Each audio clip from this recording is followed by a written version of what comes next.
A woman who has never heard a single sound in her life. A dog who was born into the same silence and spent years in a shelter where no one knew what to do with him. Her name was Carly. His was Rhett. They were two beings the world had quietly deemed harder to love. Then, a colleague said one sentence on an ordinary afternoon, and everything that followed proved that the most important connections often arrive without making any sound at all. Carly had been deaf since birth, navigating a world designed for a sense she did not have with a quiet resilience. She had always wanted a dog, a true companion to move through the world with.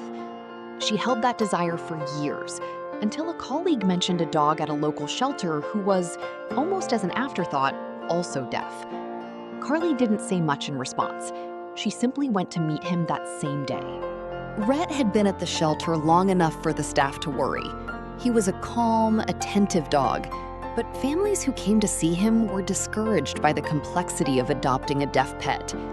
When Carly walked in, Rhett looked at her from across the room. She looked back. She then crossed the room, sat down in front of him, and they remained there, close and quiet, in a moment of instant, silent recognition. The first weeks were a process of building a language that did not yet exist. Carly used sign language, and Rhett, having learned that everything important arrives through the eyes, gave her his extraordinary attention. She showed him a gesture. He watched. She showed him again. He memorized it. On the third repetition, he responded correctly, and in that moment, they began building their own private vocabulary, gesture by gesture. Life with Rhett reorganized itself around the logic of their shared, silent world.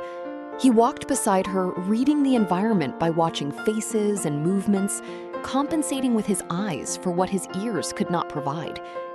They developed an awareness of each other so finely tuned that it felt like magic to those who watched them, a seamless communication that happened without a single word.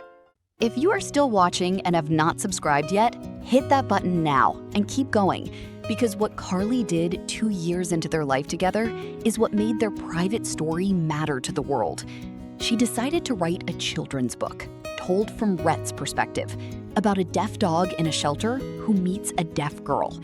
She titled it with the truth she had come to know so well. The book said what Carly and Rhett had been saying to each other all along, that silence is not an absence, but a different way of paying attention. Illustrated by another deaf woman named Lucy, it argued that a world without sound can be full of meaning and connection. The book found its readers quietly, passed from one person to another, into the hands of deaf children and adults who finally saw their world reflected in a story.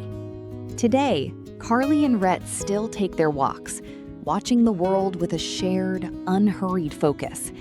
He still watches her face with the same careful attention from their very first lesson. It's a story of a deaf woman and a deaf dog who found each other and built a bond that required no sound to be real. Would you adopt a dog the world had decided was too difficult? Tell me in the comments.